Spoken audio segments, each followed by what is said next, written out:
Hello, everyone, and welcome back to another episode of the CapesandLunatics. I am Phil. Lilith should be along shortly, but we have a returning guest with us. You may remember this gentleman from last March, I believe, executive editor of the Saturday Evening Post. Last time we discussed his book, Marvel Comics for Dummies. This time, he's got, and again, you know what? I always said, if any Marvel property needs a For Dummies book, I think it's X-Men, just for the amount of alternate timelines, time travelers. I'm sorry. Troy Brownfield is here. Yeah, hello, sir. That's all right. Thanks for having me back. Hey. It's always great to talk these things. Like I said, I think, if anyone needs this, it's the X-Men. Man, it's funny.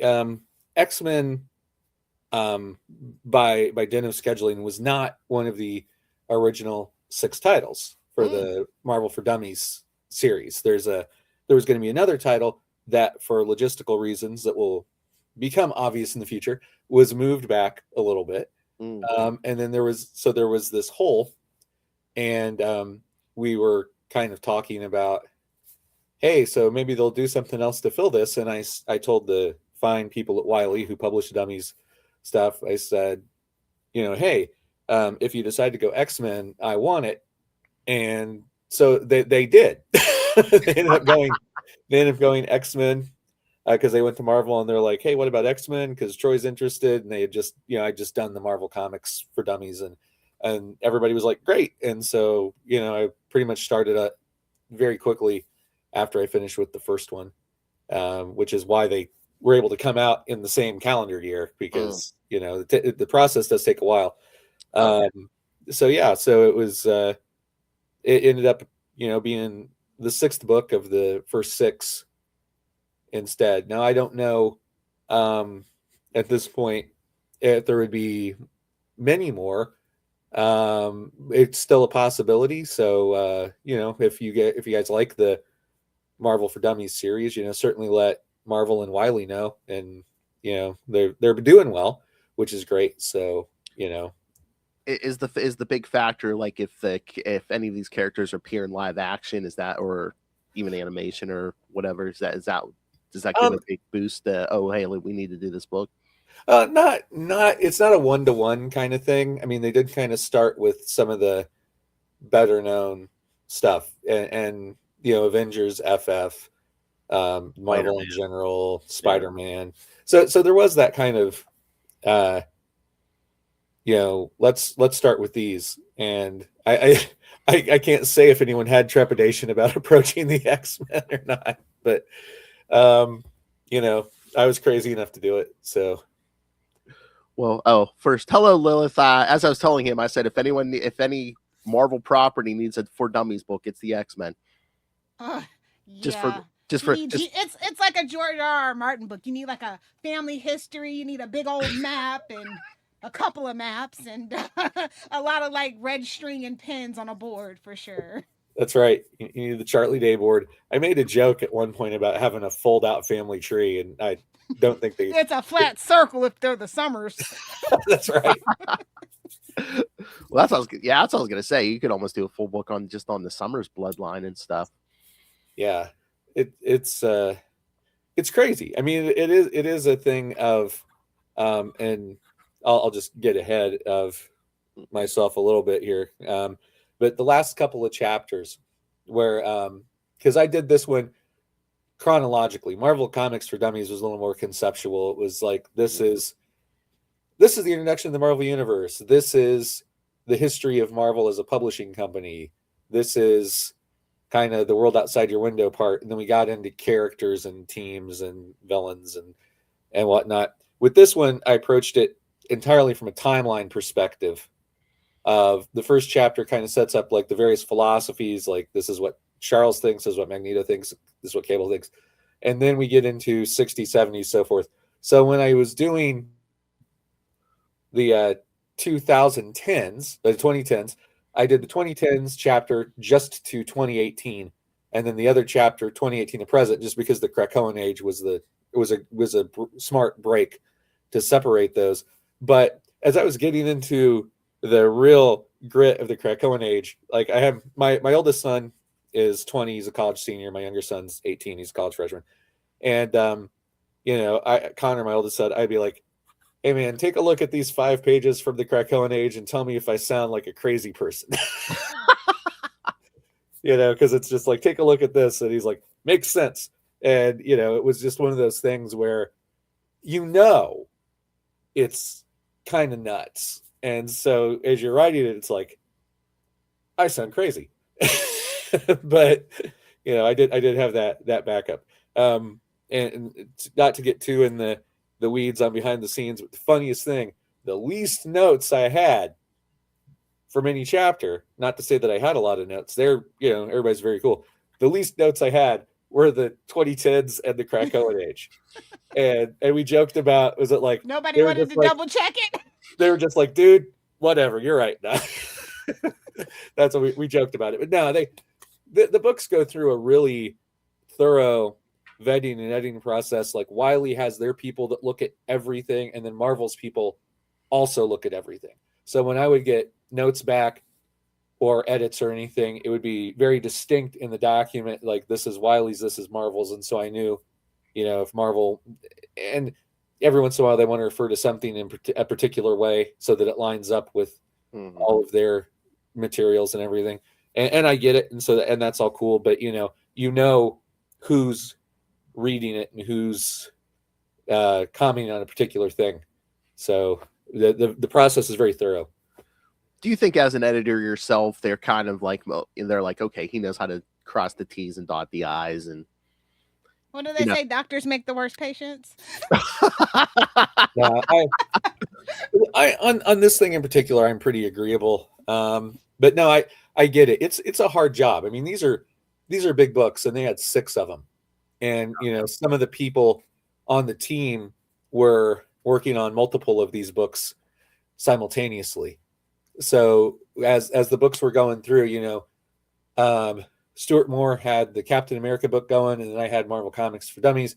And then Justin Peniston had FF, and Gene Selassie had Avengers. And then Nick had Spider-Man, and then I had X-Men back again. And it's like, so this team was constantly working on all 6 books in a rolling fashion. So there's just like a lot of work there. Oh yeah. And there's no upside to too much nitpicking. And I think that from too much pushback from us, we just wanted to help and do as much as we could for the team. And as I mentioned with the Marvel book, man, they were really receptive to ideas. Because when I was doing the character bios in the Marvel Comics book, we talked about this last time. I pitched, doing She-Hulk in first person, and then having Deadpool complain that She-Hulk was in first person in their bios. And the fact that they let me do that was great. They were totally cool with everything I wrote as the characters. And the one that I'm kind of stupidly proud of was the bio for Groot was just I am Groot. The fact that they let me do stuff like that was great. It's like they've got a sense of humor about the stuff too. And there are other like little jokes kind of laying in and among different things. There's an audiobook version of Marvel Comics for Dummies now out on Audible. And, the guy that did it is fantastic, but it's really funny because it's like, I was listening to it and he, a couple of the jokes he like hit, like harder. And I'm like, that's funny, because I appreciate that he was picking up like, oh, he's kidding here.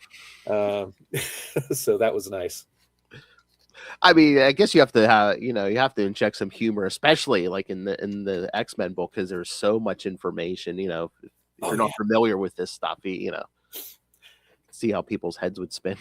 There is one kind of funny thing as the structure changed going along, because sort of in the 60s, I would do kind of like the story part, like this is what happens. And then we would have like mini bios of these are the X-Men who joined in this decade, and these are some major villains. And by the time you get to the 2000s, there's just no way to do it because there are so many new characters and so many villains that it's just kind of like nothing but just highlights instead of you know, the big lists of like the 60s and 70s, 80s chapters, because it's conical. It goes. Because when it first starts, it's like, okay, you have the original 5 and you have Magneto's Brotherhood of Evil Mutants. And then but probably before this, but by the time you get to Krakoa, it's like, you say X-Men, but it's basically the entire mutant race. So it's like. Yeah. And it's kind of funny too. Like in the very beginning, the first year or so of the book is really the X-Men and the Brotherhood fighting over trying to recruit different mutants. And like they meet the Blob that way, they meet Eunice that way, and there's this kind of Namer. There's a recurring thread of like them butting heads on who they're going to get to their side for the first several issues of the series, and then it starts to turn into more like longer form stuff. I think in a way they're trying to figure it out, you know, like as you go along, you shake down some of that stuff. Like Avengers is really interesting because you got 3 issues and then Cap shows up, and it kind of changes the whole direction, you know, when you introduce Cap. So it's like these early days are really interesting to look at from the perspective of what they become. And then, I know, just as you're describing it, it's like, oh yeah, it's like Professor X and Magneto were like the most aggressive college football recruiters of all time. That's right. Hey kid, you want NIL? You want to join Magneto? You get to destroy cities for a while anyway. We're gonna take over a missile base. Want to come? Yep, that's where they would have had me for sure. That's right. But I mean, and again, it's like, you know, but then by the time you get to issue like 67, they go in the reprints. Is it just, I don't know, was it too linear? Was it too, is it almost like too generic? Because again, the original 5, they had the same exact costume for a while. And even when they get their own costumes, they're kind of generic. But then, you know, once you get past giant size X-Men, we're kind of like giving everybody their own flavor. And then, you know, once you get Claremont, you're getting all, you know, Days of Future Past. And there's this kind of, the historical thing is that by that period when they enter the reprints, it's like they had discussed, you know, this book is not selling as well as everything else. You know, we've got this group of characters and we see the potential in the idea and everything, but it's not pulling the weight of, say, FF or Avengers at the time. And the notion of going to reprints is kind of novel. Like you don't see that really happen in the same way with pretty much any book. So there's some other books that have had like reprint runs, or they've done like DC, for example, did in the 70s those 100-page spectaculars, which would be like a new story and then 2 reprints. You know, it was like trying to goose the margin or whatever. But that run of X-Men is interesting because while they're doing the reprints, they're showing up in other books. Yeah. And frequently not in costume. The Marvel team up they have where you know, they fight Morbius with Spider-Man. They're in street clothes in that. They're not even wearing costumes. And so it's kind of an interesting, like, maybe we'll do this. Maybe we'll do, you can see they're almost kind of like testing the waters for how they want to present X-Men. And as you said, you know, the whole concept of the international team comes up for giant size. And I've always thought it was funny, like the original conversation was, hey, what if we introduce new characters that are for the countries that we're really promoting Marvel heavily in? And then they end up not doing that. It's people from other countries, but not necessarily the ones that were heavily targeted by Marvel sales, because they were just had too much, you know, in the way of ideas. And I think famously Dave Cockrum's original sketches for Nightcrawler and Storm were a legion of superhero character ideas, because he was the artist on that book. And they kind of imported, you know, it's kind of like throwing open the sketchbook. It's like, that's cool, you know, like that guy, you know, the blue guy with the tail, that guy. And, you know, so it's a really interesting thing. And 1975, you know, I mean, it just takes off, but there's this arc of ascent that when they get to, you know, that late period where it's like the first part of the Phoenix Saga with the Shi'ar, and then Byrne comes on, and it's like pear-shaped. I mean, it just keeps going and going and going. And the audience keeps getting bigger and bigger to the point where, in Time Magazine reported they were selling 500,000 copies a month at the same time of it was like 1988. So this was before even the big 91 explosion. So, I mean, they had really just kind of taken over. I mean, they did something right. They went from, oh, hey, we're in reprints to, like you said, 91. They sold, what was that? What did you say? Like 3 million? It was 3 million. Oh, 8.3 million copies of X-Men #1. X-Force was 3 million. Oh, yeah. Because like before that, they did the Spider-Man #1. That sold what, like 1 million or something? Yeah. It was, a big, and again, there are a lot of factors that went into that. I'm noticing an uptick in comic stores in the last year, because there had been, obviously the downturn of the late 90s, then the 2000s had a little bit of a downturn, and then there were some COVID era problems with stores struggling and distribution being all screwed up.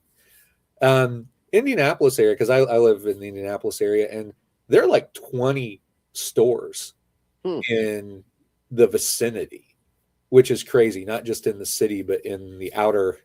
Like actual comic book stores, or like the little antique shops that say they sell comic books? like there's actual stores. Downtown Comics is a chain. It's got 3 locations in the city, and then there's multiple other ones. And I've visited several of them. It's kind of crazy.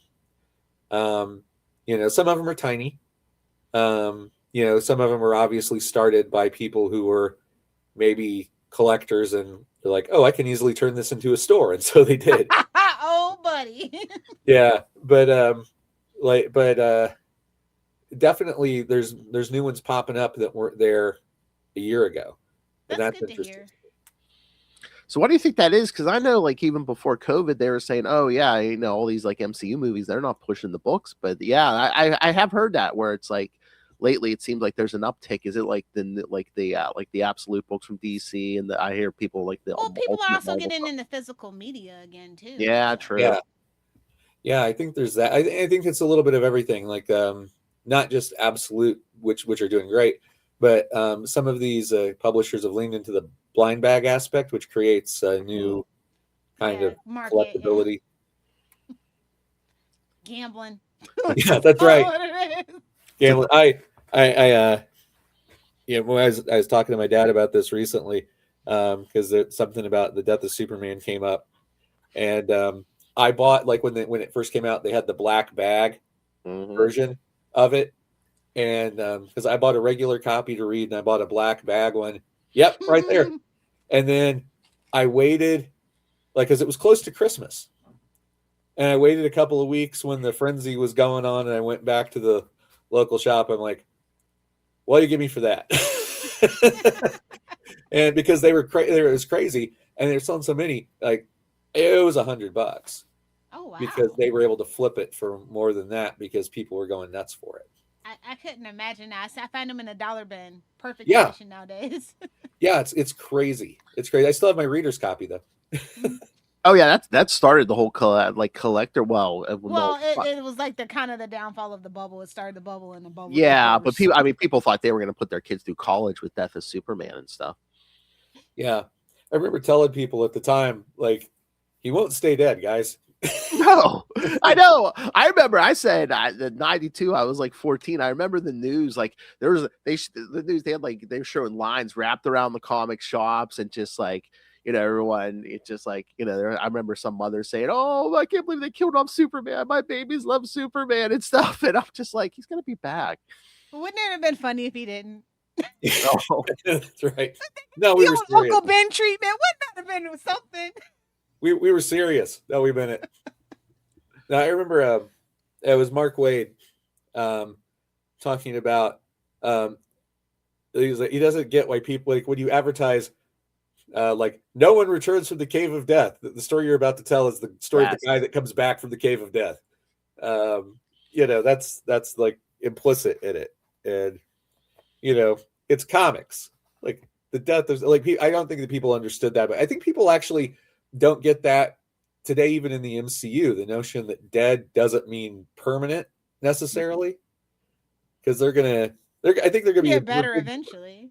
Yeah, they're gonna be in for a big surprise, I think, with I mean, the only thing that kills off a character in the MCU is like contract disputes, or or like. That's right. But well, yeah, I mean, yeah, people don't stay dead in comics. I mean, what the 80s? Well, again, any time since. But again, I think the X-Men were the big ones in the 80s. They were like, "Oh, I thought you were dead. Oh, I got better." Yeah, yeah. Death is a revolving door. Yeah. Did you find any fascinating tidbits while you were doing your research that you didn't necessarily know? Yeah, there's some interesting things about the behind the scenes process, and there's even things that are still kind of disputed about how stuff shook down. And the most interesting one to me is how Jean came back post Phoenix Saga for the start of X Factor, because I think most people know that book as pitched was the 4 original guys, but Dazzler was the female member of the team. And I believe it was Jim Shooter who was like, hey, we should bring Jean back and make it Jean, and it'd be the original 5. And there was like a whole back and forth. It's like, but I thought you wanted Dazzler. And according to apocryphal lore, Kurt Busiek made the suggestion of how Jean could come back, with the Phoenix being a different entity and the pod and stuff. There are people who dispute that and say it was other folks and everything, but Byrne did say basically, well, if we bring Jean back, I want to do it. And so that's why it goes through FF and Avengers. Was Byrne was writing that. He was writing and drawing FF. And then, so he does that story with the other creative team of Avengers and bring Jean back. And it's funny because as a kid, it felt like it was longer between when Jean reappeared and X Factor came out, but it was only like 2 weeks. It was good. I remember, I'm like, because I was checking the dates, and I'm like, oh, that's funny. Like, because it seemed like I must have just really been anticipating it, because I was, I was reading regularly when Death of Phoenix happened, and when Jean came out of the pod, like I was pretty gobsmacked by it. I was like, holy crap, I can't believe that they did it. And because it had been like 5 years, this is a pretty solid time for a character to stay dead. It doesn't beat Thanos' 11, but 5 years is a pretty long time to stay gone comparatively. And so when that came back, I mean, it was a big deal. It was really, X Factor got a huge pop, and they were in the middle of this was, it was just a few months before they do the Mutant Massacre. As X Factor was like on number 8, I think, when the Mutant Massacre starts. And so that whole crossover period is, another big boom moment. Yeah, the whole thing with the Jean return, like I had heard the story, maybe I didn't know who wanted what with the Jean return. But the thing, like I learned from reading the book, is like when they quote unquote killed Jean off, it's like originally Claremont didn't want to kill her. They were just gonna kind of give her a lobotomy or something, and then I don't know, was it Shooter who was like, no, she needs to pay for killing a whole planet, so we gotta kill her. Yeah, that's a really interesting turn, because like doing the Marvel method, when you do the basically you're writing the plot, and then the artist draws it, and then it's dialogued after.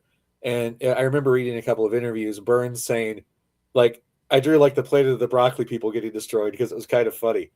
And Claremont's like, oh, a billion souls die screaming, or whatever it was he wrote in there, like playing along with it.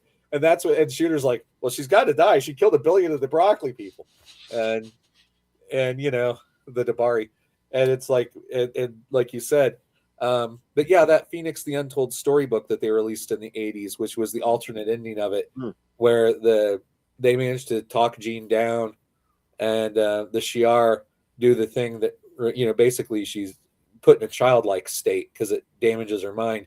And I believe the plan was she would eventually come back to like Marvel Girl levels of powers and like get her mind back and everything, but it was going to be a process to do that. That was like, but then that all got shut down by the whole shooter thinking that there needed to be like karmic justice for the death of the Planet of the Broccoli people. And what actually, it turned a lot of books on their head by doing that, because it was a big shock when Jean dies. The X-Men is the book now where anything can happen. It's like, we can't believe that. Like the main female character for since the beginning of the book, and the romantic foil for ostensibly the main male lead is dead. Now what? And I think that like turned a lot of heads toward the book, that like these people are crazy. Because they did kill Thunderbird in the second issue. So they made a statement early on, but Jean was big, and it allowed for a lot of interesting things to happen. Like Wolverine had his big moment in the Hellfire Club store, but it allowed for Storm to ascend and become she was the deputy leader at first when Cyclops takes his leave of absence, but then becomes more of the leader and actually fight for the leadership in 201. And people forget, during this huge period when the X-Men is having its biggest sales to date ever in the 80s, was the period of time when Storm was the leader and they were in the Outback. Yes. That was a massive thing, and it's a big deal. Like, Storm becoming leader is a big deal for all the reasons. And that really, I think, did a great deal of lifting to make all of those characters popular. I mean, that you could tell, like, the X-Men franchise is getting so big because they have to start another book because, oh, hey, there's not room for the original 5 founding members. This thing has grown beyond them. They have to go do their own thing over here for a while. Yeah, it is kind of funny how organic some of it was. Like, the New Mutants was basically the idea, like, the X-Men are all adults. They're not really students anymore. We need new students. New Mutants. Well, we need a place for the 5 or X Factor. It just starts building out from there. How about Wolverine having his own book? Hey, why not? Wolverine gets his own book. I mean, if they're selling everybody else's book too. That's right. Oh yeah, by the 90s, yeah. That's what we always say. The formula for like every 90s book, it's like if you started a book in the 90s, Spider-Man's going to show up within the first probably somewhere in the first 3 issues. Then you're going to get a Wolverine appearance. Then it's either going to be Punisher or Ghost Rider showing up by issue 9. I think New Warriors checked all those boxes. I'm pretty sure. That means like 4 Punishers on a cover, and Punishers on like maybe number 6 or something. Like they're all showing. And then there's the Sphinx storyline, and that's got Wolverine in it. I think you just outlined it all. Oh, I realized at a young age, at least the Spider-Man angle, because I walked by a spinner rack during the day, and like there's NFL Super Pro #1 with Spider-Man on the cover. Like, oh, okay, you need Spider-Man to sell that book, and then you can't have a Marvel book without Spider-Man in the first issue or second issue. Yeah, and I think it's interesting too. If you look at the early 60 days of Marvel, they were very conscious of having the characters show up in each other's books. Like Spider-Man meets the X-Men pretty early, and Thing fights the Hulk and all that kind of stuff. I mean, they're conscious of the cross-pollination and sales being boosted by certain characters being somewhere. Like there was a thing a retailer told me a long time ago, that anytime Thor and Silver Surfer were on a cover together, it sold more, which was a really interesting thing. That is interesting. And you've got that kind of famous, I think it's Silver Surfer #4, the famous like Thor and Silver Surfer squaring up. That might have been the genesis of that. I don't know, but it is interesting that you have these certain things that will pump an issue sales when people see the cover. I mean, it kind of makes sense because, again, it's not like DC where they're all off in different cities. It's like Marvel, most of them, well, especially in the 60s, they were all in New York City. So it's like, why aren't these guys going to bump into each other? Or Marvel's New York, as we like to say. Yeah, Marvel's New York. So you were talking about the Mutant Massacre, and again, you talk about the evolution of the crossover. It's like Mutant Massacre. It's like, okay, all the teams are kind of doing their own separate thing, around this event. But meanwhile, then we get to Inferno, and the storyline goes through everyone's book. Yeah. And that's kind of interesting too, because I think the thing that people historically don't necessarily consider is Mutant Massacre was not imposed on the line. Mutant Massacre was something that came up between, because at this point Claremont's writing Uncanny, Louise Simonson is writing New Mutants, and her husband Walt Simonson is doing X Factor. And the Simonsons and Claremont are great friends. Louise Simonson's also the editor of X-Men. And so this story came about through them, which is also why Thor appears in Mutant Massacre, because who's writing and drawing Thor at that point? Walt Simonson. Yep. And so this becomes a thing, and then Walt Simonson draws the kind of famous map for following like the story that looks like the Morlock tunnels with like the plumbing pipes connecting the different things. And Power Pack, Simonson was doing Power Pack. Louise Simonson was doing Power Pack. So all these, it was their books, basically. It wasn't, Shooter didn't say, hey, you guys put a thing together. It was the opposite. It was like, hey, we're going to do this story, and it runs through the things. And, it sold huge. It was really popular. So coming around next year, it's like, what are you guys going to do? Crank it up to 11. And it's like, so that's Fall of the Mutants, which is still a little more contained, but then by, like you said, by Inferno, you've got Avengers issues of Inferno and Spider-Man issues of Inferno, and like this is the spread. This is when it's really, this is like 1988. This is when it's really thing. And over at DC, obviously, when they did Crisis, and they had like all the Red Skies crossover, the books that just had the red skies and them didn't have any like bearing on the story, but the skies are treated red. What's happening? It's like, well, that was your Crisis crossover. But then they get into kind of the same thing of these crossovers, not just within families of books, but expansive things that everybody's involved with. Yeah, it's just spreading into everyone's book. And meanwhile, then Spider-Man's like, oh, why is a mailbox trying to eat me? Yeah. Which is great. Which is if you get a character that a mailbox is trying to eat, it should be Spider-Man, because he's gonna have the best reactions to it. But yeah, I mean, that's just the cycle of the X-Men, I guess. It just kept getting bigger and bigger, and then and we don't really the books, the Dummies books, we don't really get into the external media like the animated shows and the movies or anything. But it does bear mentioning that, and this is a mind-blowing statistic, the X-Men animated series, when it debuted on Fox, was regularly pulling in audiences on Saturday morning of 23 million people, which is surprised me. Every kid I knew talked about it. Right. But compared to today's broadcast viewing audiences, it's freaking crazy. Well, we only had like 5 channels back then. Right. Right. And really only one Saturday morning cartoon for a really long time. Station. Oh yeah. And so but just the awareness of X-Men coupled with this really huge selling #1 came out, followed very quickly by the animated series. They really did boost each other at the time. And then of course the toy line happened. Mm-hmm. And oh yeah.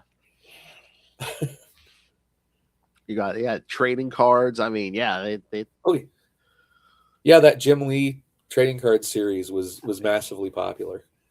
Can we get an F in the chat for KB Toy Store? KB Toys, yeah. That's where I got all mine from. I remember, because unless you're reading certain publications or whatever, you wouldn't necessarily know the toy line was coming out. And so my awareness that the first Toy Biz assortment of X-Men came from an ad in one of the comics. Yep. And at this point, I think I'm like 16, 17. I can't remember, because it's because 91 is the year I graduated high school. So like that 91 to 92 bridge. But that first assortment came out, I saw that ad, and I'm like, yeah, I'm going to go to Toys R Us right now and see if these are. And they were there. I couldn't believe it. I was like, this is crazy to me that, Nightcrawler and Colossus and stuff were action figures. It was just crazy that because I hadn't bought stuff. I hadn't bought much toy stuff in a long time. I bought a few things from the Batman movie, and it was, Toy Biz was actually and so it was kind of nuts that happened. And ironically, a little while later, I'd actually work at Toys R Us, so I had a lot of opportunity to get first crack at that stuff. But yeah, they knew what they knew what they were doing. I remember those ads. I think they were on the back cover of the comic. So it's like you'd read the comic, you'd finish it, you'd flip over that back cover, and there's the ad. It's like, Mom, okay, we gotta go to the toy store now. Yeah, they had the photo ads, and then they started listing the assortments ahead of time in previews. Because they made them orderable for comic shops. But I'm telling you, when we got those at Toys R Us, I mean, there were tons of cases of those coming in. It was because they had that blow up from, because they had done like a Marvel Heroes set, and then they did the X-Men 9 figures, and then the following couple of groups were they did the whole FF, and then they did like Forge, Gambit, and Banshee. It was like very current, it was like from the Dissolution and Rebirth part to, these were the characters that they were focusing on, and it was like, damn, because if you were reading the comics, it was like these characters were appearing, and of course X-Force dropped like right after that, and subsequently the figures, and it was, people were into it, and they had two things that they're go in the comic shop, go in the toy store, and there's synergy. Video games too. NES game, X-Men NES game, and also two pretty solid PC games, the Murder World one, and they did a Fall of the Mutants one, which I mentioned in the book. Yeah, I never played those computer games. You mentioned those. I was like, man, I want to see those, especially the Fall of the Mutants. I'm sure you can find it on an emulator if that's your kind of thing. Yeah, I still have it. I don't have a system to play it on, but I did.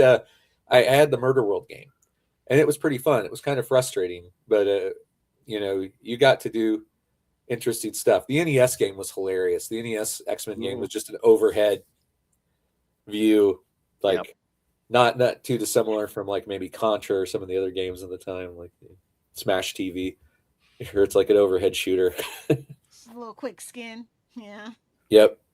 Like this really tiny Cyclops. Oh, like within the last year or so, you mentioned those Jim Lee trading cards. They've been, I think they were printing those on either making them in the bigger size posters, or I don't know if it was like a blanket or a flag or something. But they've been putting that artwork. They make it look like the exact trading card, but they've been blowing them up real big to put on like other merch. Yeah, it's pretty funny. I also saw. I didn't have an awareness of this, but someone mentioned it, and I saw a couple of threads about it. Lee did a set of 3 posters that fit together, a triptych poster, right about 1989, 1990, that reflected the Outback team with Forge and Banshee also. So it was kind of like the end of the Outback, and into the Dissolution and Rebirth. The central poster has Havoc, the updated ninja version of Psylocke, Jubilee, and Wolverine in the middle poster, and then like one side's got Storm and Polaris and Forge, I think, and then Colossus and Banshee on the other side. I have those, 3 of them, but someone told me, it's like, you would not believe how much those posters are going for. Oh, wow. And it's hundreds of dollars for the set in good shape, but it was like crazy. But those were everywhere. Those came out, those 3 posters, and they sold huge. They were up in comics, like multiple comic shops I went to at the time had those posters up and out. And it is kind of crazy, the cultural footprint the X-Men put down in the 90s was for a book that had a 70s resurrection and an 80s boom. There was nothing on like what happened in the 90s with it. Yeah. Like we said, your favorite chapter of the book? What's that? Is that the favorite chapter for the book, the 90s, or what's your favorite chapter? That's a great question. There was definitely a period where my favorite chapter was the one I just finished. It's a lot of work, but I think I enjoyed the 80s chapter a lot, because that was a time when I was just reading and rereading those books, and like so much of it came so easily because I had such a a strong memory of all the stuff happening and how to sort it out in terms of, explaining what was going on. That chapter came really easily and was a lot of fun to do. So that's probably my favorite, because it's like the real frisson point when I was a kid. There was like just nothing was bigger than X-Men to me.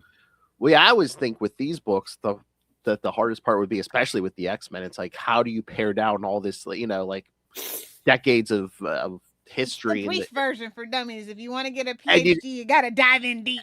And you don't want to lose like the casual, someone who maybe hasn't read as many comics as they've seen the movies, they've seen the animated series, and yeah, I joked about this, that was like, it can't be a 1-to-1 kind of thing, because then it's just like Encyclopedia Britannica.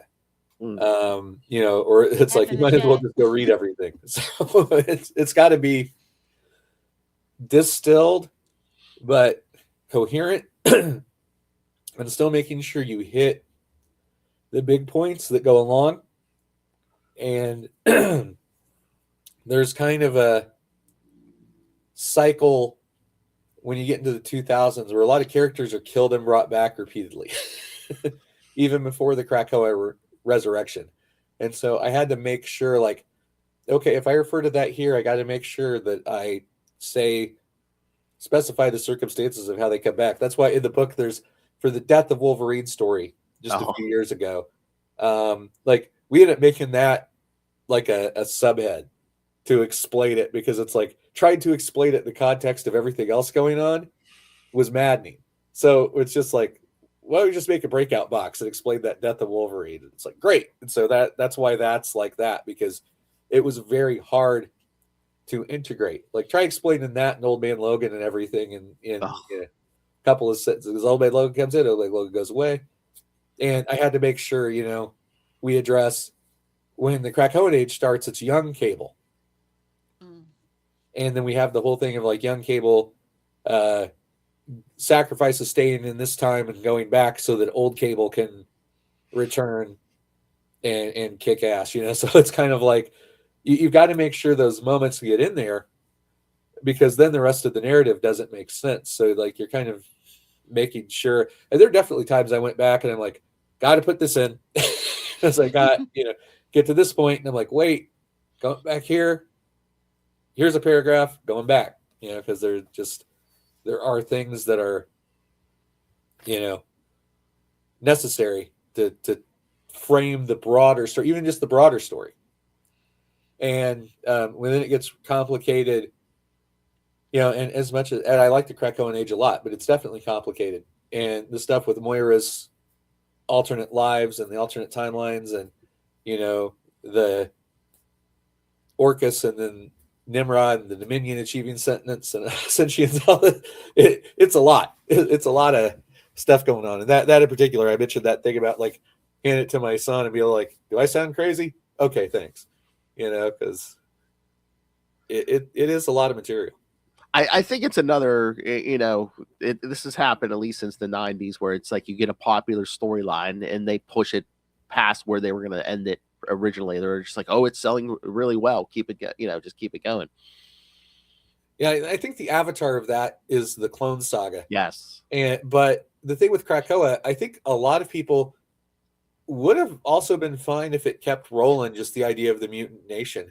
I understand why they did what they did, that it was meant to be self-contained and ended a certain time, and it went a little bit past that. But, it was popular.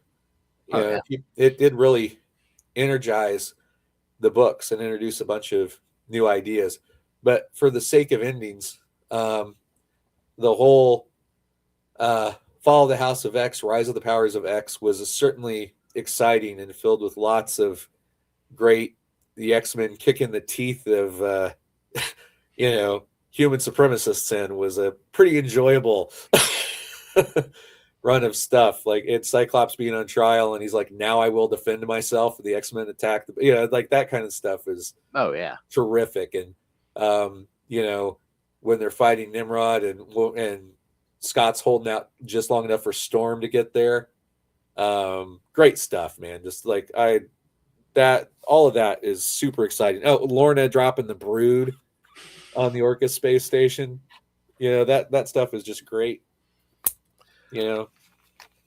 Yeah, you know what? They did surprise me because I thought, oh, watch, they'll do something with Moira and they'll reset the timeline one more time and no one will remember Krakoa. But no, I mean, everyone still remembers the whole Krakoa thing to this day. So the entire world. So yeah, and I think it's an interesting thing to do, and they did set it so that it made sense for people. I mean, it didn't make sense from a standpoint of a normal person, but it did make sense why people like kind of hated mutants again, because it's like, oh, you took away our chance of immortality and all the things that were curing diseases; those are all gone because Krakoa is, now they're mad at the mutants again.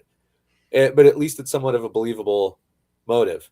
I mean, aside from all of the racism, which has always been endemic to the stories. That's another thing that I find weird, that I see people say, this only was recently, like that stuff was in the books from day one. Exactly.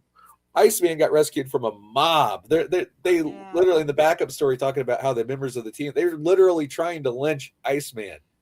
I mean, that stuff was there always. It wasn't an allegory. It was right up front.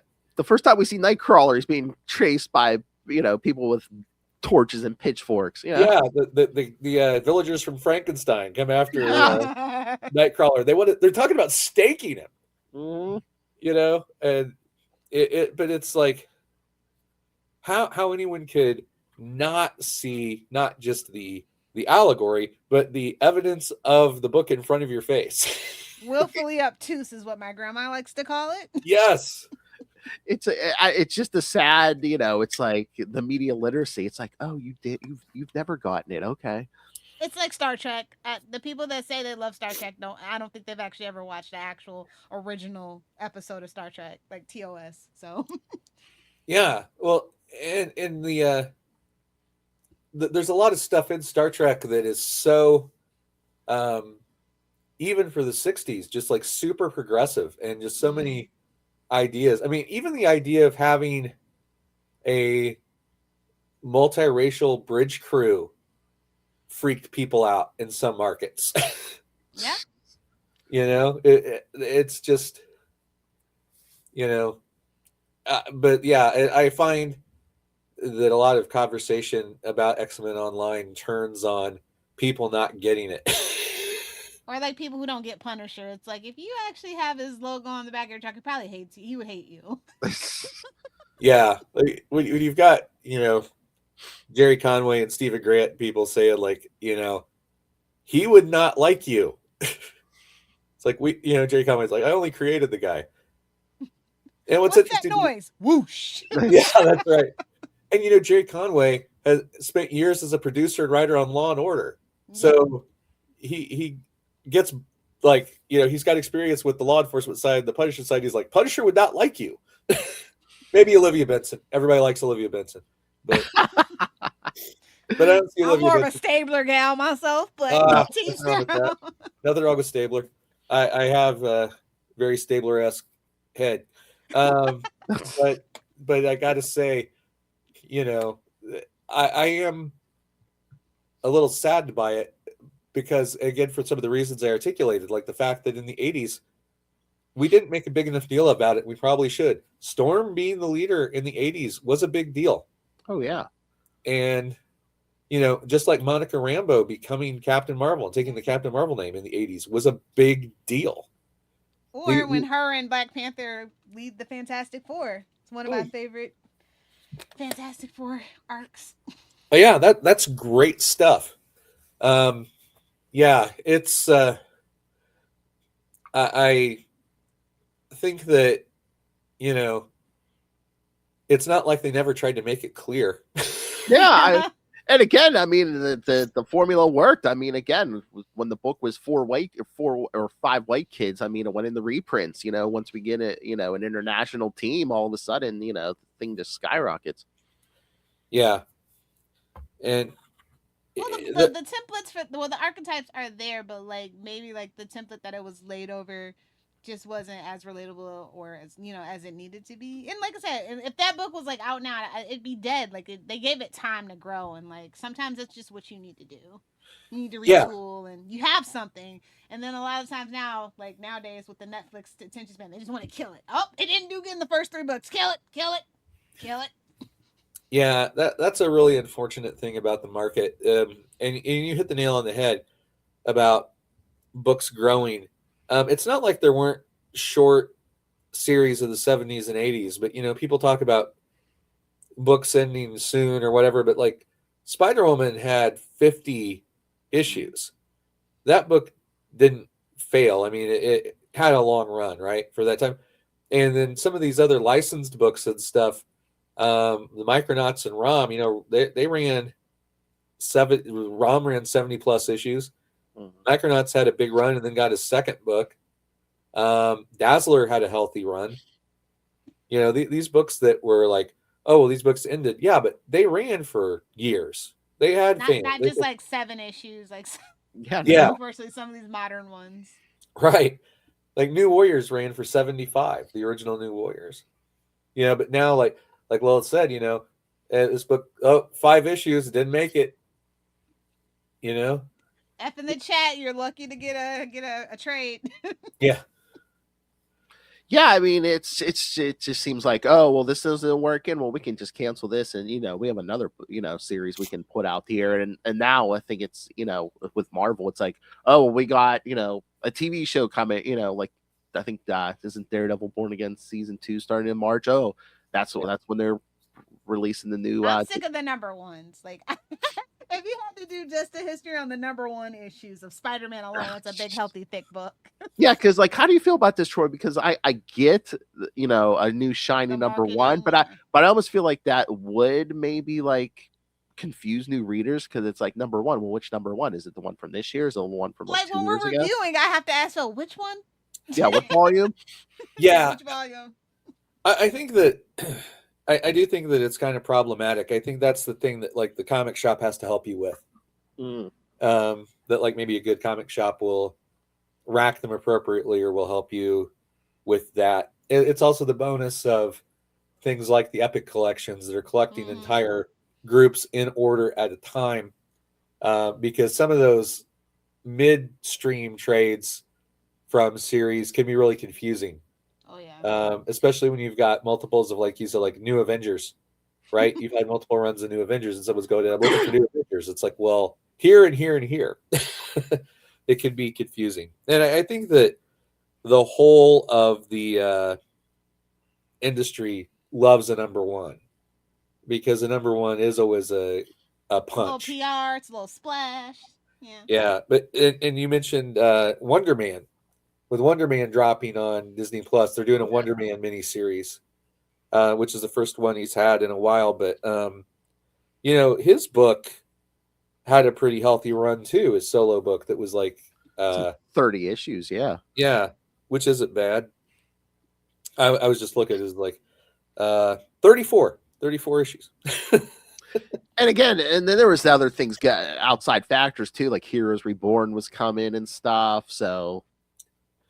Yeah, and like the mid 90s there, that's when like the bankruptcy stuff started. So like that one point, was it like 96 or 97? They cut like half the line. They canceled like half the line. Yeah, and but I think the Heroes Return books were pretty great on the whole, with Claremont and Alan Davis on FF and Busiek and Perez on Avengers, and there's some pretty great books coming out of that. You bring Mark Waid back on Captain America. Yeah, the pendulum has to swing back sometimes, Yeah, that coming out of that, those were pretty good. I loved the Perez is my all-time favorite artist. That Busiek and Perez Avengers, I thought. A man of fine taste and distinction, I see. Oh well, I had the good fortune to interview George a few times and meet him in person, and we both were at an Indiana show where I was able to have him sign my copy of Justice League 200, which is an excellent book that was 72 pages and George drew 48 of it. But the coolest thing was just having him. We were the first two there that day to set up, and it was just the coolest thing of just like hanging out while he told me all about how that book was made. In terms of all because Carmine Infantino drew a chapter and all this stuff, and so it's one of my favorite comic memories is just sitting there talking to George about Justice League 200 because he was excited when I pulled it out. Like that was the book that I wanted him to sign. He's like, oh, and he immediately started telling stories about it. And just a super excellent dude. And in addition to being a tremendous artist, just excellent. I was going to say he's probably one of the few comic creators. You never hear anyone say anything bad about George Perez's work or. Yeah. Oh, I do have a great Chris Claremont story. For my master's thesis, I did a short novel, and in the introduction, you're supposed to talk about people and things that influenced you and everything. And I talked about Claremont, and we were going to Wizard World Chicago, my wife and I, and I brought my bound copy of that along, and instead of having him sign a bunch of X-Men issues or whatever, he signed my thesis next to his name. Oh wow. which is great. It's like my unique Chris Claremont collectible. It's my own master. Hey, no one else has that. Yeah. It was super cool. I explained it to him, and he was like, "Oh, that's great," and signed it next to. So yeah, it was just a different thing. Because it was funny because you see when you have legends like that, people try to queue up with like 30, 40 books. Like, can you sign my entire? Some of them are patient with that. Some of them are not. I totally understand the people who are not. Now, are you gonna slab it? Is it slabbed? Tell me it's slabbed at least. Oh, the thesis copy? No, it's just sitting on my bookshelf with other stuff I've written, like the Dummies books. Like my copy of Marvel Comics for Dummies in Italian, that kind of thing. Yeah, that's the coolest thing. I think beyond that is the fact that the Dummies books are also internationally released. So you've got like Italian copies and Spanish copies, and you've got the audiobook and everything. It's just like, they really take care of all that. Or anything, or it's just a straight translation. I'm sorry, what's that? Do they like change the cover for the international releases, or is it just a pure translation? No, it's the same cover and art and everything. Some of the placement's a little different just to accommodate some of the language structure. But I Am Groot still lands, even if it's the Soyamo Groot. But it's funny as heck to see that stuff, like, or to hear the audiobook stuff. It's very weird. It's a very weird thing. I was gonna say when you mentioned that, like the audio for the Marvel Comics for Dummies. So yeah, is that really weird hearing someone else read your words? Oh, definitely. It's fun though. It's really fun. And there's parts it's like, oh, I totally remember what I was doing when I wrote that. And there's parts where it's like, oh, I wrote that. But it's all a blur. It is a blur. Well, not to bring down the room. I talked to Phil about this last time, but I made, like, here's the inside baseball. I made the deal with him because I got onto it because real quick, the executive editor of the Dummies line is a guy I've known for many, many years. And when it first came up, he's like, "Hey man, I want to call you and talk to you about something." And he's like, "This is this thing." And I'm like, no kidding. And I had to do a sample outline and a sample first chapter for both Wiley and Marvel to approve. And then after that, I got the Marvel Comics for Dummies gig. And Stuart had already started on Captain America, so that was in progress, and et cetera. But this was June of 2024. And by July of 2024, I was diagnosed with cancer. And so as I was going through treatments and stuff, still am, but I had a surgery in February and then a surgery later in the year of 2025. I was doing the Dummies books while also working and stuff. And, you know, the Dummies people were amazing. They were like really accommodating, because a couple weeks into it, I had to like, hey guys, let me tell you something. You know, because I had to do that with my regular job, and I had to do that with them, and I had to do it with Tops, like have the conversation, because I write trading cards for Tops frequently. I had to do the thing of like, this is this. I'm going to be doing chemo on every other Monday. I'm going to be doing some surgeries and stuff. And like everybody everywhere was super cool. The Dummies people were great, and they were always like, hey, if this is too much, and I'm like, you've got to be kidding. This keeps my mind off of it. You know, this is just what I needed to do this. And so that, you know, first part, that last half of 2024 was writing Marvel comics for Dummies, and then transitioning over into pretty quickly into writing X-Men in 2025, and so that it would come out in December. So yeah, I had stopped short of saying a lifesaver. That's what the surgery and stuff is for. But it certainly gave me a much needed morale boost and a thing to keep my mind off of stuff as I was doing it. And, you know, was and is a great thing. And so, like, in a way, you know, they're special already. And I mean, being able to work on stuff that you grew up with, and the fact that people in power with that will trust you with it and let you handle their stuff and everything is kind of amazing. But it did just as much for me to be able to have those things going on. Yeah, that was gonna be my question, is like, if did it help take your mind off it? But I'm sure they were probably like, okay, well, you got to stay home and rest and everything. And it's like, okay, well, that'll I'll just read these and that'll help you focus. You know, yeah, it's like, yeah, well, if I got to sit home and do something, like, well, if you can write about stuff I love. The thing about it is, it's hard to keep it completely out of your mind. And like, oh, sure. kind of my joke is, you can be doing anything. You can like be pouring a drink, making a sandwich, fighting with the cat, whatever you're doing, and then all of a sudden, like, you get that in your mind, cancer, and it's like, oh, you know, it's just keeping it away, and like you come up with different strategies to like not think about it. But I got to tell you, being deeply immersed in trying to explain the Krakoan age is a really good way to not think about it.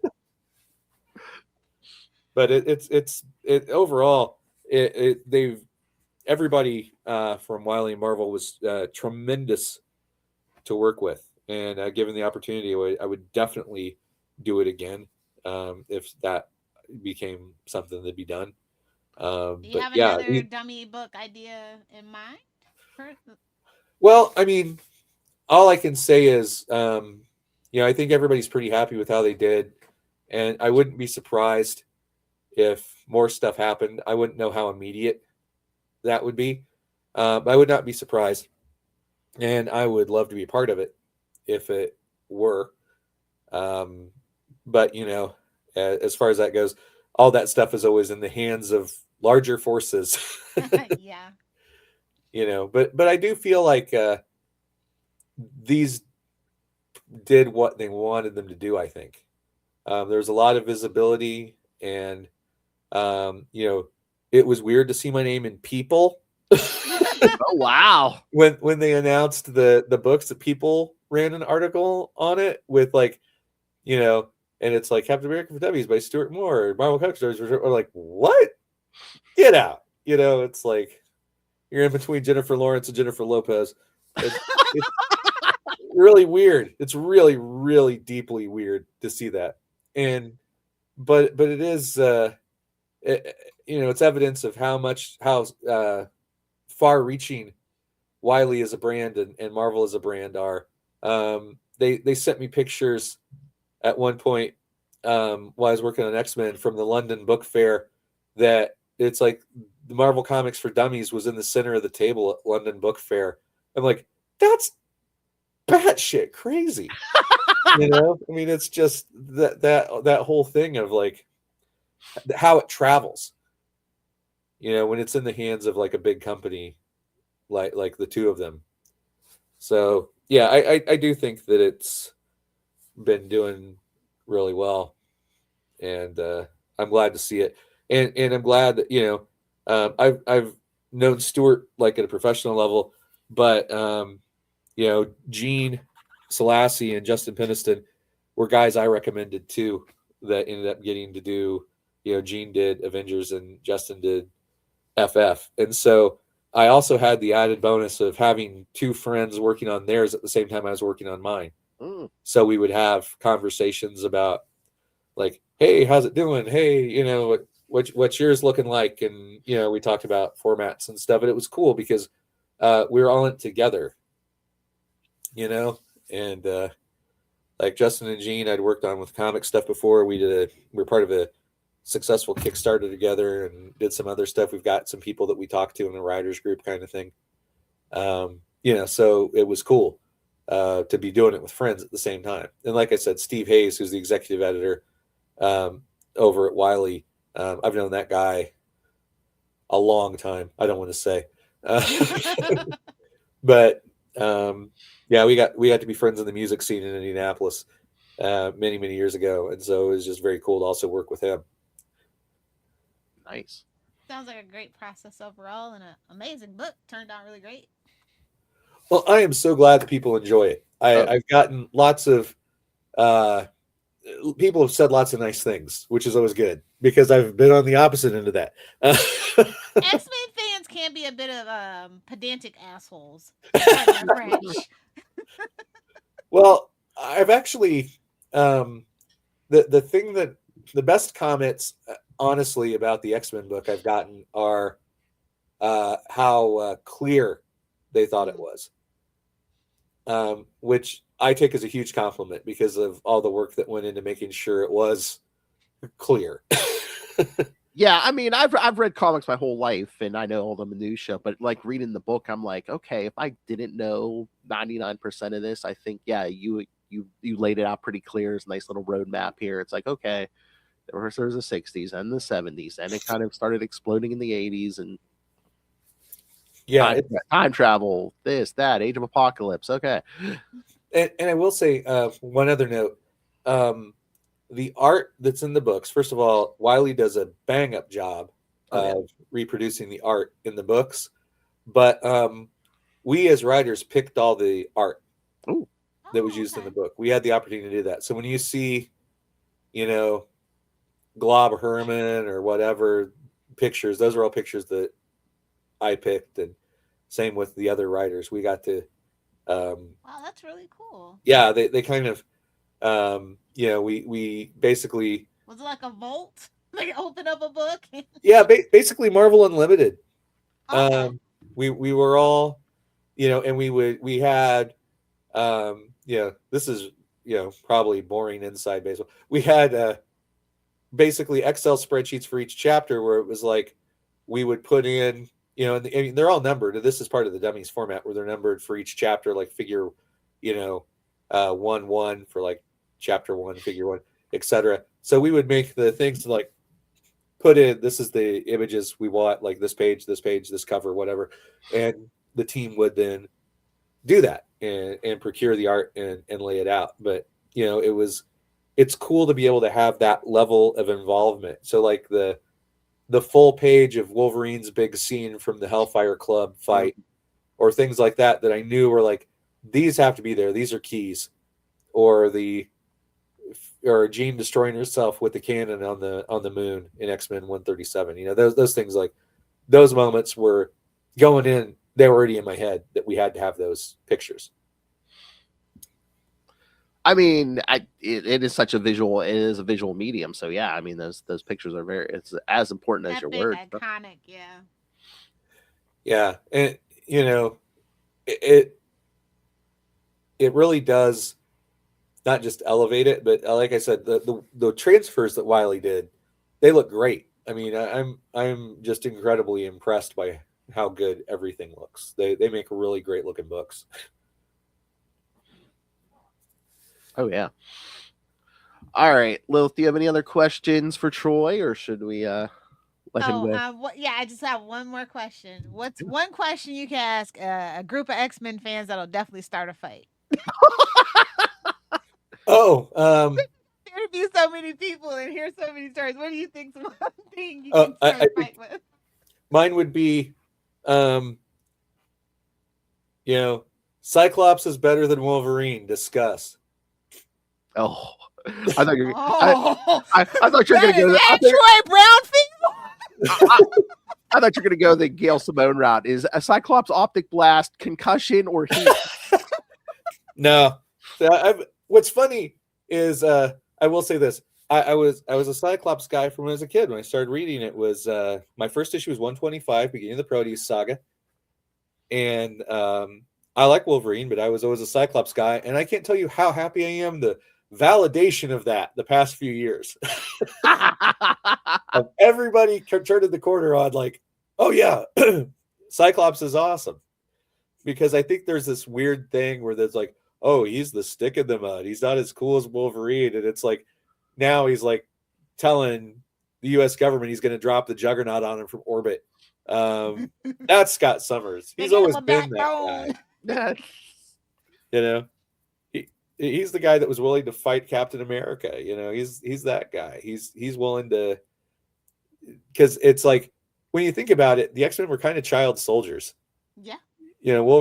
Cyclops was age 14, putting his life on the line, and then like grew up, and he's only gotten more radicalized.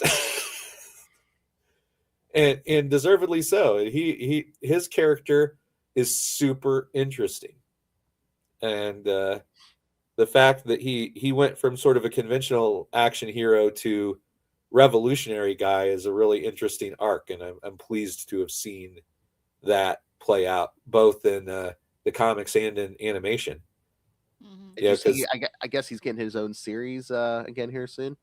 Yeah, but I was so happy when X-Men 97 came out, and they were like, we're going to make sure that Cyclops gets his due. That right from the first episode, because that character was always that character, but it's just the Wolverine thing and everything, the cultural phenomenon of Wolverine overshadowed it. The rule of cool, unfortunately. Yeah. Now we're all coming back down to earth and want somebody that can actually lead a damn team. Yeah. Not just be a loner and out for himself, and the whole damage thing. Well, Scott's damage, but in his own special way. Yeah. Well, I like the if I got into like my favorites, it would go on forever, but I got to start there. That's a good one. Definitely a good one. Again, Thanks that's Troy Brownfield guy. Yeah, I'm sure they'll come at me. So great talking to you today. Yell at me on threads. Go ahead. Yeah. Oh, yeah, they will. All right, so everyone go pick up Marvel Comics for Dummies and X-Men for Dummies. And is there anything else you want to promote? I, as executive editor for the Saturday Evening Post, I regularly write about pop culture stuff there, which is SaturdayEveningPost.com. I just did a big article on the biggest live albums of the 70s, because the biggest one, biggest selling, Frampton Comes Alive, just turned 50. So that was the impetus for that. But it's interesting to see who actually had these biggest live albums, because the 70s was a huge live album period. And, Neil Diamond had 3 double platinum live albums in the decade. I believe it. Yeah. So it's interesting to see who's doing what. Earth, Wind, and Fire, Deep Purple, etc. It's pretty interesting list. All these accomplishments, and the thing I'm jealous of is, I was going to say a book, but 2 books. You actually have 2 books with on the cover. It says comic book expert. I want that. I want that title. I did not write that part. I know.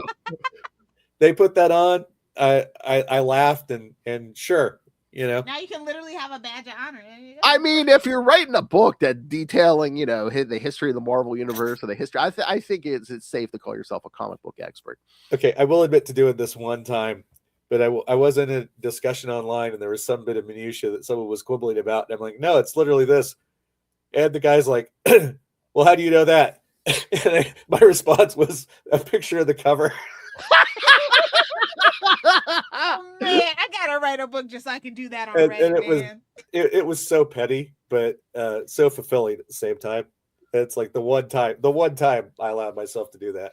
Oh my God, Lil, he could roll up the Comic-Con and be like, "Don't you know who I am? I'm comic book expert Troy Brownfield." Yeah, I would not do that. I know you. It's funny though. Oh yeah. All right. Well, thank you, sir. You're welcome. It's always great chatting with you, and hopefully when your next one comes out, we'll talk again. Yeah, thanks for having me. If we do, no, I'll tell you if anything cool's coming up. I mean, you said all the Dummies books are selling well, so I could see them rolling out some more Marvel books. Yeah, from your lips, great. Let's manifest. Yeah, everybody, focus. No, thanks a lot. Thanks for having me. Oh, thank you.